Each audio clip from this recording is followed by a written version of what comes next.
Si vous venez à peine de nous prendre en marche, vous êtes en train de suivre la matinale sur RT1. Je suis Christelle Meledge et c'est une autre Christelle, elle, Akoussa, qui réalise ce temps d'antenne.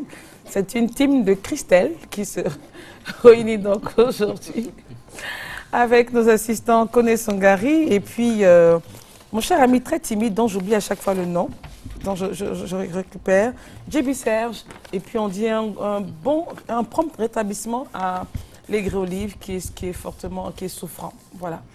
Reda Fawaz, bonjour cher ami. Bonjour Christelle. Et puis j'avais omis de dire un joyeux anniversaire à Serge Esso. Serge Esso, oui. Ouais. Si je ne le faisais pas, il fermait la route de Dabou, ça c'est clair.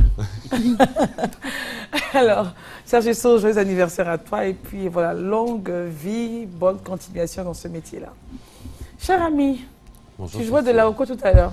Tu as été danseur, toi, de flamenco? Oui, j'étais danseur, en fait. J'aimerais bien te voir danser du flamenco, toi. Ah oui, c'est possible. Ça serait bon de te voir d'un élément en train de... Oui. Et tu sais toujours... Oui, bien sûr, on n'oublie jamais. On n'oublie jamais, c'est comme un instrument de musique, on n'oublie jamais de jouer. Pourquoi tout à l'heure, tu faisais des petits sons avec... Non, en fait, je disais que ça c'était fait à base d'ébène. C'est un instrument quand même africain, mais c'est quand même fait à base d'ébène. Et l'ébène, en fait, les castagnettes en tant que danseur de flamenco, donc c'est pour ça que je faisais des bruits avec ça. Tu as eu mille vies, toi, t'as tout fait. Hein? Oui, j'ai tout fait. Alors aujourd'hui, le sujet, Reda... Alors aujourd'hui, on parle plutôt des senteurs... Et je suis fâchée avec toi parce que ça n'a pas apporté. Bon. Donc, on va parler des senteurs sans sentir. Bon, la prochaine fois, on les ramènera. Bah, t'as intérêt. On va avoir plus de senteurs au niveau du studio. Alors, je vais parler des senteurs aujourd'hui, des senteurs de son intérieur. Donc, on a plusieurs aspects de senteurs. On a les bougies qui ont des bougies plutôt parfumées. Et il y a les senteurs, les essences, et il y a ce qu'on appelle les pot-pourris. Donc, il faut savoir que les senteurs et les désodorisants sont des choses différentes. Donc, les désodorisants sont des produits, on va dire... Déjà, enfin, non, les désodorisants, en fait, c'est quelque part chimique. Voilà, il faudrait le savoir. Ça va donner... mais là, on parle de senteurs. Les senteurs, ce sont des essences de parfums, des essences concentrées, naturelles. Voilà. Mais seulement, les essences de son intérieur, il faut savoir les choisir. Par exemple, la vanille. Vous avez des essences comme la vanille, qui est une senteur, en fait, qui est beaucoup appréciée. Si vous recevez par exemple des invités ou bien vous recevez des gens chez vous et qu'il y a une senteur en fait au niveau des bougies, senteur de la vanille, là c'est parfait. Par contre vous avez les senteurs fruitées aussi, c'est-à-dire vous trouvez des senteurs, des bougies avec des senteurs fruitées. C'est-à-dire, mais le fruit c'est plutôt la framboise, le citron, voilà. Et il faudrait savoir que... Et là voilà. Explique un peu, voilà. Voilà, par exemple là vous voyez, vous avez la senteur, ça c'est une senteur anti-tabac, c'est reconnu, la cannelle. Si vous avez dans une maison quelqu'un qui fume, il faudrait mettre des senteurs, ce qu'on appelle les senteurs anti-tabac, qui sont faits à base de cannelle, à base en fait, ce sont des trucs boisés. C'est fait à base d'épices, en fait. C'est des senteurs épicées. Qui absorbent l'odeur du tabac. Mais il faut savoir aussi que quand vous mettez une bougie avec une senteur, ça absorbe aussi beaucoup d'odeur dans un séjour où c'est très agréable, par exemple, de recevoir des invités et de mettre, par exemple, des senteurs sur la table, dans le séjour, un peu partout. Regarde ça. Voilà. Par contre, en senteur aussi, voilà, par exemple, on a des images ici où on représente, en fait, ce sont pratiquement des bougies parfumées. Bon, c'est bien quand vous mettez, par exemple, en décoration, par exemple, vous mettez une bougie parfumée senteur florale, qui est, ça peut être de senteur hibiscus ou senteur de rose. Vous pouvez mettre quelques fleurs pour rappeler en fait la senteur. Voilà, qu'on ressente la senteur naturelle, qu'on sente au naturel. Voilà, par exemple, si vous avez par exemple dans votre maison, par exemple souvent vous avez dans une maison un jardin et vous avez tendance à avoir des moustiques. Alors la senteur qu'il faut anti-moustique, c'est connu que c'est la citronnelle. Voilà, dès que vous avez des senteurs citronnelle. Exactement. Voilà. Et après maintenant vous avez ce qu'on appelle les pots pourris. Ce sont des senteurs en fait en liquide qu'on met dans des fleurs séchées ou des roses séchées. Donc ça donne une senteur. Et vous avez les senteurs qu'on asperge. Donc ce sont des senteurs qui sont faites à base de fleurs. Vous avez les senteurs de magnolia, vous avez les senteurs de gardénia, de jasmin. Comment choisir sa senteur? Alors pour choisir... Moi particulièrement, je ne suis pas très vanille par exemple. Alors on n'est pas vanille. Voilà. Il faudrait d'abord, parce qu'en fait ce sont des odeurs qu'on apprécie. qu'on apprécie. C'est comme un parfum en fait qu'on met sur soi, donc il faut apprécier. Donc il y a des gens qui aiment ce qu'on appelle les notes boisées, il y a des personnes qui aiment les notes florales, et il y a des personnes qui aiment les notes vétivères. Alors les notes vétivères, ce sont tout ce qui est, on va dire, citronnelle, à base de thé et de vanille et tout ça. Ou les notes fruitées. Voilà, donc il faut choisir. Les senteurs se choisissent selon sa personnalité en fait. C'est-à-dire que si vous aimez par exemple l'odeur du citron, vous choisissez le citron, vous pouvez aller sur la tendance fruitée. Mais si vous n'aimez pas par exemple la vanille, il faudrait par exemple aller sur les notes florales. Mais il faut éviter tout ce qui est musqué. Voilà. Parce que c'est très fort. Tout ce qui est musqué est fait à base de rose et de boisé, c'est très fort. Donc il faut vraiment alléger dans les senteurs chez soi. Il ne faut pas en mettre beaucoup, quoi. D'accord. Merci beaucoup, Reda. Merci. Et puis la prochaine fois, on a dit qu'on verra des senteurs. Et puis on vient danser. Et puis tu viendras danser avec le flamenco. Non, non. Je dis, tu as eu 18 000 vies, toi, tu as tout fait. Danseur de flamenco, il y a eu quoi encore au parcours? Mais bientôt, un disque. Ben voilà, j'avais dit. Merci beaucoup, Reda. Merci, Christelle. Merci d'être venue. Ça m'a fait plaisir. Alors, on continue. La chorale, allez-y. Donc, je disais, il y a eu donc il y a eu ces changements, cette transformation. Mais évidemment, l'Afrique n'a fait que consommer. Aujourd'hui, on exporte le djembé. On exporte le djembé. Il faut aussi qu'on crée des appareils, nous aussi, quoi. Je veux dire, c'est vraiment notre combat pour que nous soyons dans le concert des nations. Nous puissions apporter aussi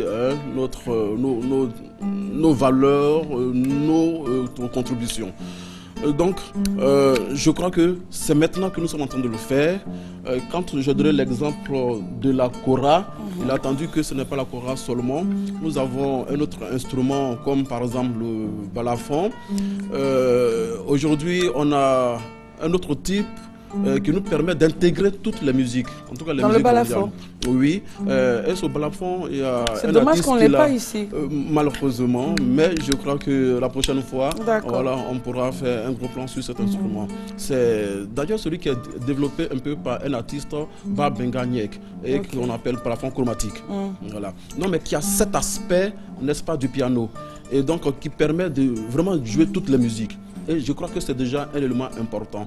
Et il faut continuer sur cette lancée-là. Notre approche sera, par exemple, de maintenant ne pas trop nous focaliser sur l'utilisation du bois. Je le dis toujours, parce que les forêts commencent à disparaître. Donc, comment faire pour substituer ces bois-là d'autres matériaux, mais toujours avoir la même sonorité. Voilà. Alors, cette kora, est-ce qu'elle elle est commercialisable telle qu'elle est faite, avec ces changements? Et ceux qui en veulent comme ça, est-ce qu'on peut l'avoir? D'où le problème étant de la production. Effectivement, cette kora nous vient du Sénégal. Normalement, c'est dans une sorte d'abbaye, abbaye de cœur de moine, un cœur moussa, voilà. C'est là-bas que ce type de kora est réalisé. Et quand on voit son coût, si vous me permettez, c'est une kora qui approche pratiquement 500 000. Bon. Voilà. Et donc, déjà, parce qu'on l'a amélioré et... Bon, déjà, ça veut dire que tout le monde ne peut pas. C'est ça. Quand je compare cet instrument à des guitares de marque, ma foi, les prix n'y sont pas encore. Oui, mais les réalités des guitares de marque et leur environnement ne sont pas pareilles que celles de l'Afrique. Hein.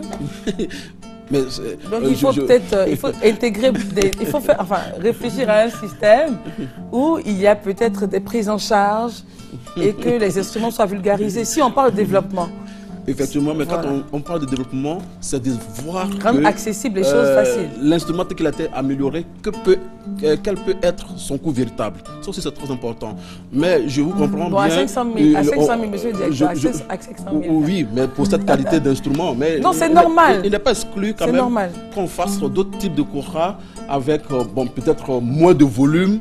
De cette façon, à 100 000, quoi. Voilà, son coût pourra être... non, si vous faites une kora, vous faites une kora. Mais non, là-dessus, je crois que c'est tout un environnement. Il a attendu que les pianos soient en fonction, par exemple, du type de musique que vous voulez jouer. Il y a des pianos, le véritable piano, c'est un instrument acoustique, mais vous en avez pour 6 millions au moins. Tout à fait. Voilà. Et vous avez des pianos portatifs, il y a des structures, des sociétés qui en vendent à 40 000 francs. On aura cette même stratégie. Voilà, donc ce sont des stratégies effectivement de stratégie commerciale, par exemple. Donc je crois que des choras, pour certaines bourses, on pourra en faire, mais toujours améliorer et le coût, bien entendu, relativement en fonction de cette bourse. D'accord. Alors à part donc la kora, il y a aussi le balafon que vous avez transformé. Oui. Est-ce qu'il y a autre chose, autre instrument traditionnel qui dans votre viseur?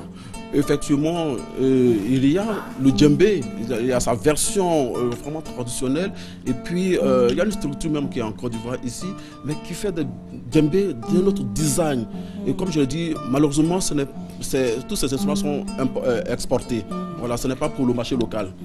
Mais ce qui est quand même important de dire, c'est qu'il y a une prise de conscience. Et il est bon dans l'amélioration. Voilà, dans l'amélioration de nos différents instruments pour que ce soit des instruments aussi labellisés. Voilà, quand vous prenez un piano, il y a un certain type de considération, d'exigence qui est respecté. Et il est bon aussi que tous nos instruments africains, si, comme je l'ai dit, on voudrait que ces instruments intègrent, n'est-ce pas, les musiques du monde, les orchestres dans le monde entier, il faut que nous les mettions donc dans ce type de label. Déjà, la collaboration a commencé. Les instruments traditionnels africains avec des orchestres, même philharmoniques et tout. Mais vous préconisez qu'on aille encore au développement, à l'amélioration. À l'amélioration, c'est un processus. Comme nous sommes dans des phases embryonnaires, mais il est intéressant. C'est vrai, c'est culturel. Il est intéressant que la société aussi accompagne ces changements, ces mutations. Parce que c'est vrai, j'ai parlé de la culture dans le développement, mais il est aussi observé que cette culture, la culture d'une nation, d'une société, elle peut être positive ou négative. Vous voyez. Et donc, si la société n'accepte pas, n'admet pas le changement, il a attendu qu'elle pourrait être statique, à la limite même anachronique. Et donc, il est bon que tout ce travail qui est fait plutôt en amont soit aussi accepté par la société pour que véritablement le développement puisse être perceptible. Alors, en exemple, vous avez dit que cette kora vient du Sénégal. Oui, oui. Est-ce qu'il y a un profil ici de fabrication, de production et pourquoi pas d'exportation? Je dis bien profil, qui pourrait se dessiner en Côte d'Ivoire. Malheureusement, on n'a pas ce profil. Cette kora, on a dû l'importer depuis le Sénégal.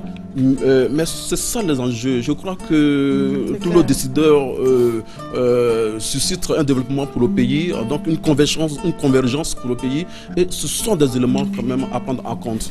Comment créer des industries en Côte d'Ivoire dans l'optique de fabriquer, de faire des chaînes de fabrication de cette kora-là. Je crois que c'est vrai, nous sommes sur les antennes, mais en matière de concurrence, eh bien, on a observé, on a vu tout ce qu'il y a à l'intérieur en connaissance des musiques, puisqu'on a étudié tous ces instruments, leurs mutations, et je crois qu'on peut mettre en place des industries.